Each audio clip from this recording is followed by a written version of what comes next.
In this presentation, we will enter job estimates for our third job costing practice problem within QuickBooks Pro, QuickBooks Desktop. We are in our third practice problem. We currently have the open windows open. You can open the open windows by going to the view dropdown and selecting the open windows list.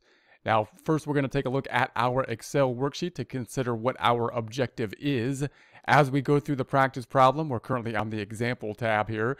As we go through the example problem, our focus here is on the actual costs within the example problem. However, we need to enter the estimated costs, which often would be done at the beginning of the job, and we need to enter the estimated costs so that the reports will populate. So we're going to take these end numbers for our completed job in the example problem, and we're going to change them slightly in order to have an estimate. We're imagining that the estimate is happening at the beginning of the time period, and these are going to be the actual numbers at the end of the time period, and there's going to be some slight variance between the two of them. So first we're going to put job 14, and we're going to say that we're going to be under on all the estimates. We're going to have the estimates be under. So if we go back to the QuickBooks, we're going to set up our estimate. We're going to set up our estimate for job number 14 first, and it's going to be as of 12/31/19. As with prior problems, the time before the current period we will be working in with, which is December. Now we can set up our items for the estimates. I'm going to basically randomly select the items for the direct materials, because remember that we broke them out not just as one line item for materials, but by the actual cost. So we can then run a more detailed estimate. So we can go through here and say we got the cement and so on, and I'm going to basically put I'm going to make up the numbers to come up to somewhat close to what the actual numbers were, right? So I'm going to put the expense on there at, let's say 20,000. Then I'm going to pick the next item, and we're going to say for this particular job, we're going to say that we have this one for 15,000. And then we're going to pick the, this for, let's say 30,000. And we're going to say then we have the marble for 12,000. We're going to say that we then have the paint. It's going to be 6,000, and then we've got the staff.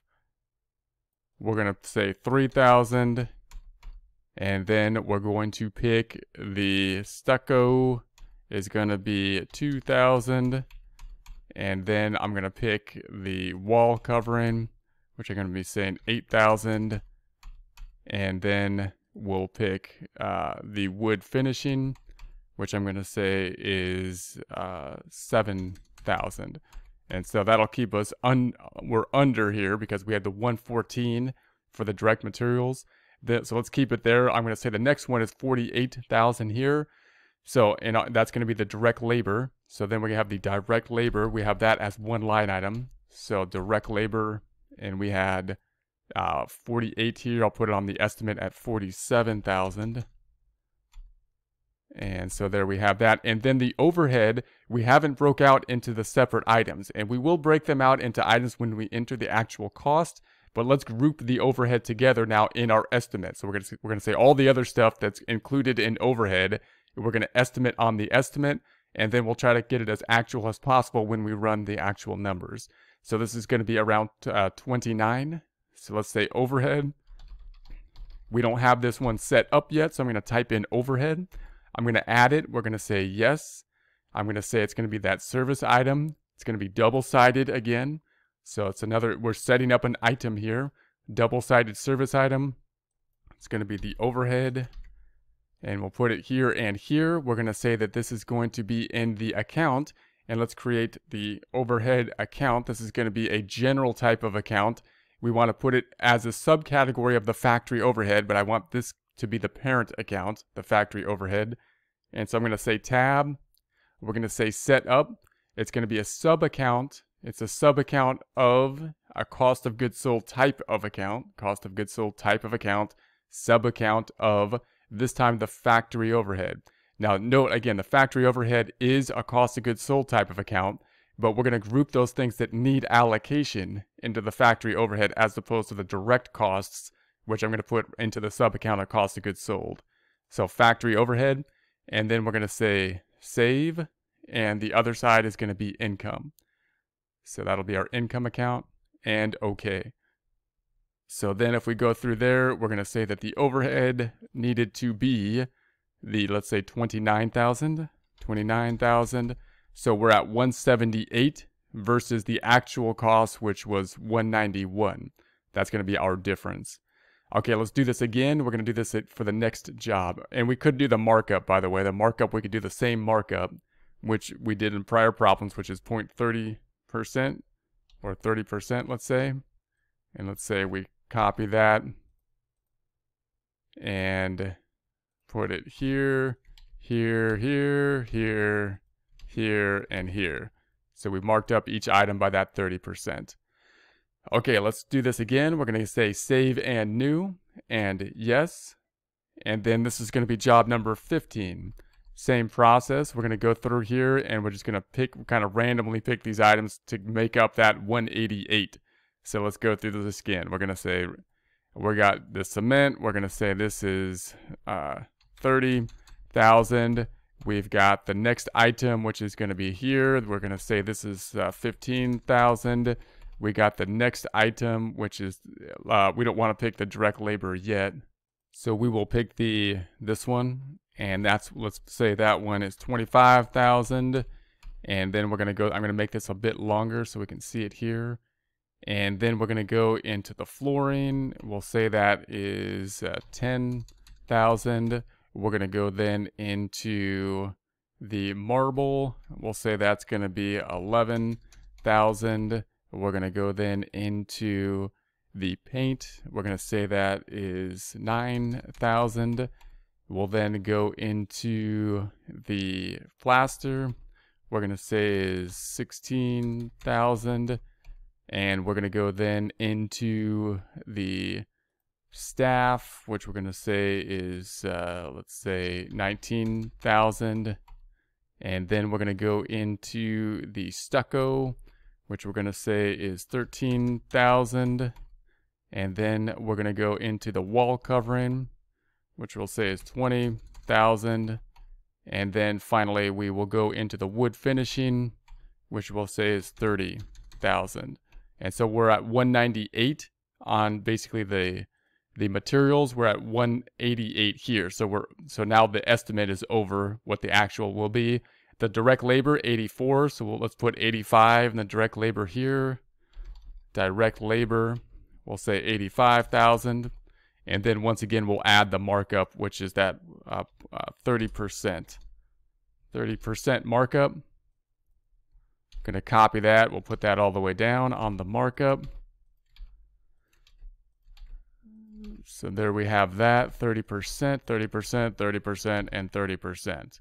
Okay, let's do this one more time. We're going to say save and new.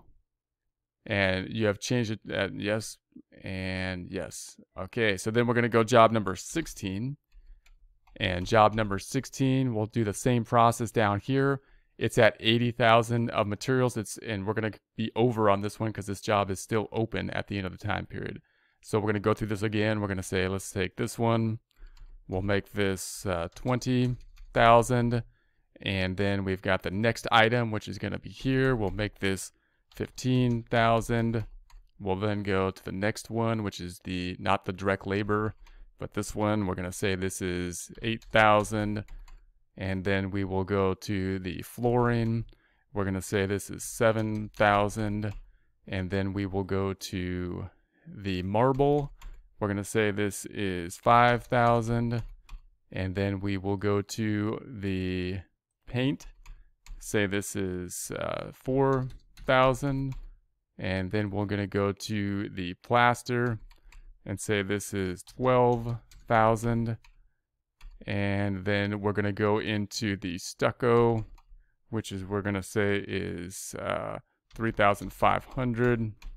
And then we'll go to the this guy, surface finishing, which is going to be 8,000. And let's do one more here. We're going to go the wall covering, which we'll say is 3,000. All right. So that brings us to 85. And over here, we're at 80. So we'll keep it at that, and then we'll go to the direct labor. So the direct labor should be, we had over here the 120, so we'll say 122.